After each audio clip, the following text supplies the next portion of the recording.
everybody views me in terms of Barstool, which is understandable. I came into the Barstool universe in April, but when you say timing is everything, I mean, I was kicking around for 20 years. Right. Before anybody knew my name. Right. And finally, I just got lucky. That's what happened. I got lucky and caught a break. But once I got lucky, I said, well, take it and I'm not letting this get away. So what, you were you come out of college and you're I was a small town newspaper guy for a while, and I rose up the ranks to newspaper leadership. My first job out of college, out of Mississippi State, was sports editor of a tiny newspaper in my hometown. In March 1st, 2004, I got that job.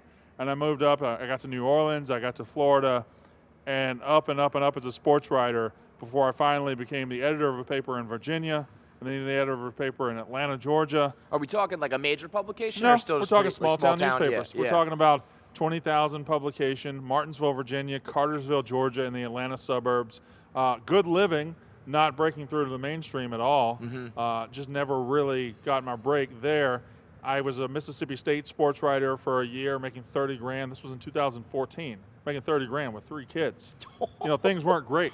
But I don't care where you are, talk about cost of living or whatever. That ain't enough, brother. I was working my butt off, though. Yeah. But I was working. And finally, what I thought my break was in 2016, I went to Atlanta, and I was working at a place called SEC Country, which is a website dedicated to SEC football and Big Ten football. We had a sister site, and everything was going well, and I was same kind of principle of Barstool. I kind of lucked into the opportunity, but I built myself up quickly. And then the company, the overarching company, Cox, shut the doors. And so I'm out in the cold, which eventually led me to picking up some podcasting jobs, some video jobs, led me to a company last year that I was working for, which led me to Dave Portnoy seeing that. Is this the company we no longer speak Correct. of? We don't speak of that company. I learned that today on radio. I said the name, and he looked at me. It was the sword of Damocles was hanging over me. He looked at me with eyes, and don't say that. So I am done saying that. Understood. We will not mention the name. So when you're working at the newspapers, and I guess when you get to SEC Country, are you having a feeling of like, there's something bigger for me. I'm better than this. I need to, or are you just like, listen, this is who I am. This is what I'm going to be doing. And this is how I make my living. I tell you what, who you surround yourself with in life is very key. And to me, I got lucky in that regard. Whenever I was doing things and I would get down on myself, my wife would always say, "You're better than this. You're bigger than this. It's going to happen. It's going to come." I didn't believe her, and I would get into the sense of, I'm working hard for my family and I'm providing. And I mean, you know what that's like, just providing. And that was enough for me. But I always thought I would look at guys who were at bigger spots and saying, I'm more charismatic. I'm funnier. I write better than he does. And it just never clicked. There was always that competitive nature in my mind, but at the same time, focus on what you're doing. You'll hear that from a wife, a girlfriend, a boyfriend, a loved one, a mother, a father. Right, but it's just their job to say it. Of course. So, you know, whether or not you truly yourself believe that, I think is where it's nice to hear. And, you know, but do I? And so you could feel it yourself. Like you were like, I know I'm better. I know I'm funny. I could. I always felt like my career wasn't where it should have been. It was never about hard work. It was never about, the thing about it, in 2000, and where we are now, in journalism, it's not really about talent. It's about luck. It's about getting a break. It's about, because, you know, journalism these days can be flighty. It can be up. It can be down. You never know what it's going to be. And it just never paid off for me until I caught the lucky break. I do want to say one thing about the lucky break I caught. It was very lucky I got the opportunity.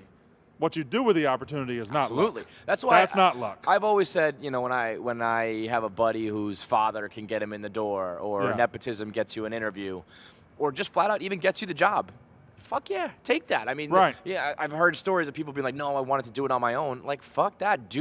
From there on, do stuff on your own. But don't turn down an opportunity or think that you're better than that or you need to work harder than that. Life is about luck and breaks and what you do with it. And I don't think, I mean, there are very few people that I've seen at our company so far who has taken their break and run with it quite as much as you. Well, I think there's a ton of factors. Everybody's talented at Barstool.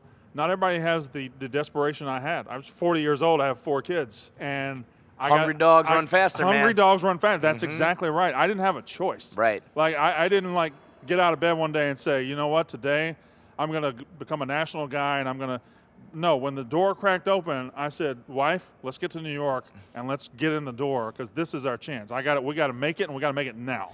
And how was that received? Because that's, I mean, a huge move. 4 kids, different. I mean, let's be honest. It's like moving to a different country from Mississippi to New Jersey. The hardest thing about everything has been the transition from the South to New Jersey.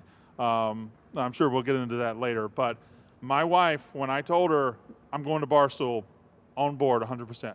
She was like, finally somebody saw it. And I was like, thank you. And then a couple months later, when Dave laid the New York opportunity on the table, I went to her and I said, what do you think about moving to New York? And she looked at me and she said, how big could you become? That's the word she said. And I said, hopefully pretty big. She said, well, let's go.